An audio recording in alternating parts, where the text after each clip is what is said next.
What's up, guys? Welcome back to the channel. Here we are with another reaction video of Mr. Jonathan Pie. I absolutely love his videos. In this one, we got the corporate con. I know he about to speak facts. He about to call out the truth. So y'all, listen up. Before we dive in though, if you guys happen to enjoy, please don't forget to subscribe. Give the video a thumbs up. And let's see what we got. Households in England and Wales will see a 26% increase to their yearly water bill from the 1st of April, with the average bill going from £480 to £603. God dang! So let me get this straight, right? What? The government fines the water companies for gross mismanagement, and the consumer foots the bill. That's with a little crazy. bit extra on top because, you know, they've got to keep their shareholders crazy. happy with big fat dividends. No way. 600 quid a year for it's water. That's absolutely ridiculous to go from 480 to 600 because of their mismanagement, and as a consumer I have to be the one to pay that. It just doesn't make sense, bro. Like, that's 120 extra pounds because of their mismanagement. No freaking way. It comes in rain for its fucking water. When does this stop? Every other It doesn't. month. Earlier today, mega bastard utilities announced record profits and celebrated by murdering 6,000 kittens. And now the weather.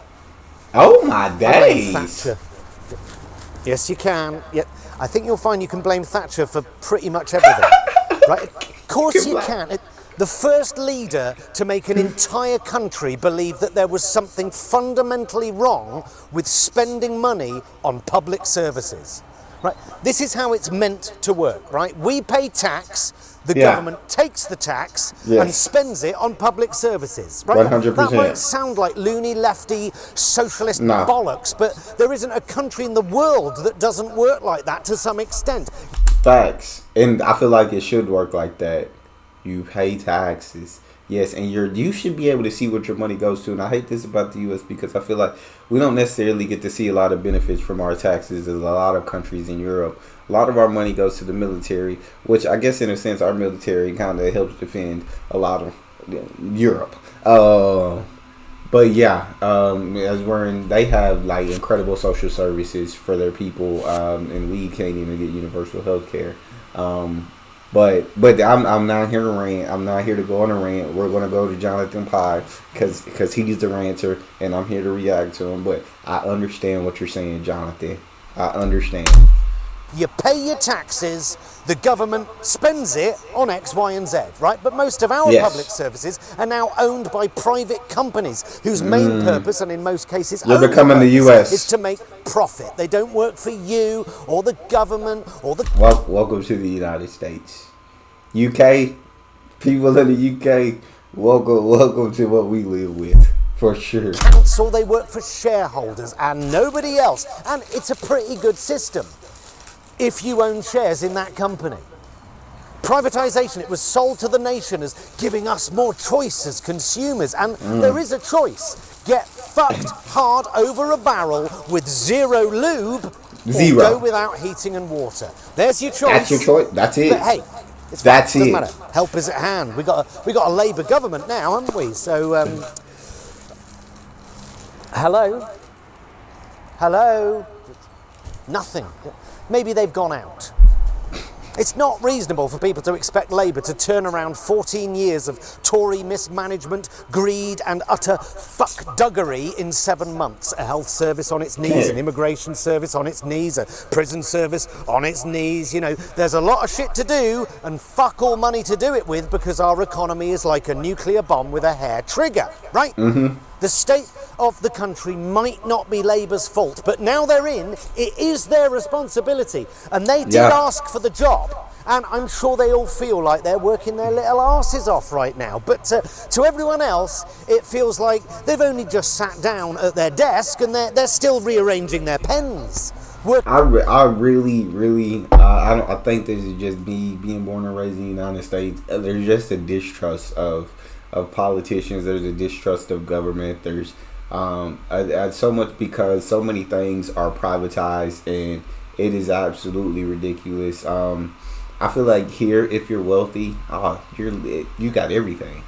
if you're not wealthy, which is over 90% of us that live here, life is tough. Like, life is a struggle.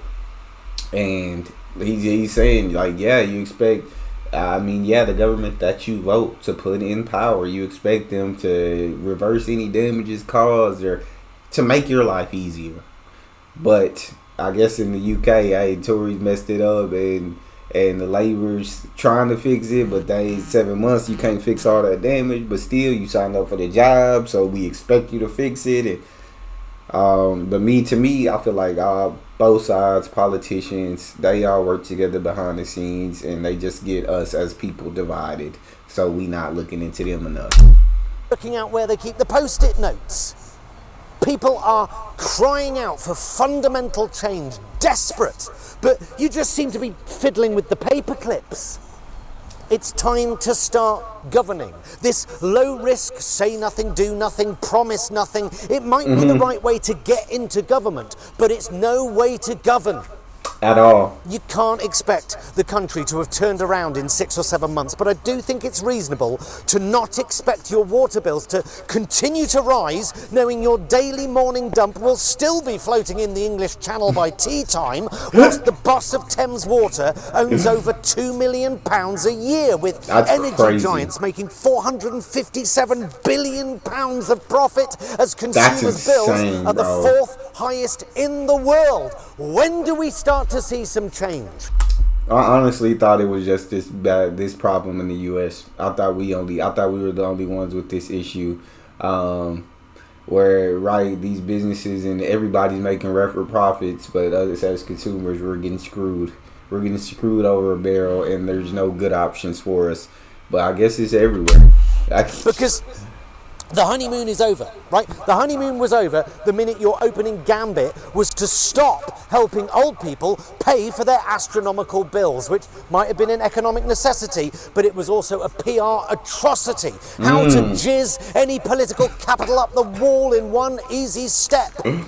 Now, all they talk about is growth and business and growth, with zero acknowledgement that we live in a corrupt corporate state, which is not an inevitability but a political choice. And not doing anything about it is also a political choice. Bro, this is my guy. The people you were put in government to represent, hard-working people, Labour. The clue is in the title.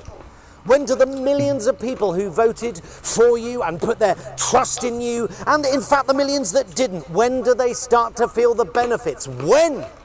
When do you put a stop to the energy and utility companies conning people who are struggling but also require things like water, gas and electricity? When you are already over 10% through your term in office and you appear to have achieved next to nothing? Nada. What do you stand for? What do you believe in? What's your moral mission? And if your answer to those questions is growth, then you're fucked. Yes, there's no money. You can't do much, but you better do something about this unbridled corporate greed, and do it fast, because there's a dead-eyed, populist, GB News lopsided minge just one election away. Oh, and fuck Sainsbury's. £1 billion in profit last year, and yet it's cutting 3,000 jobs. Why? Rising national insurance contributions. Now, that's not Labour's fault. That's just greedy corporate weasels blackmailing the country. If you make us pay our fair share, then we're going to fire everyone. Fuck you. I'm buying my bog roll from Morrison's from now on. Yes.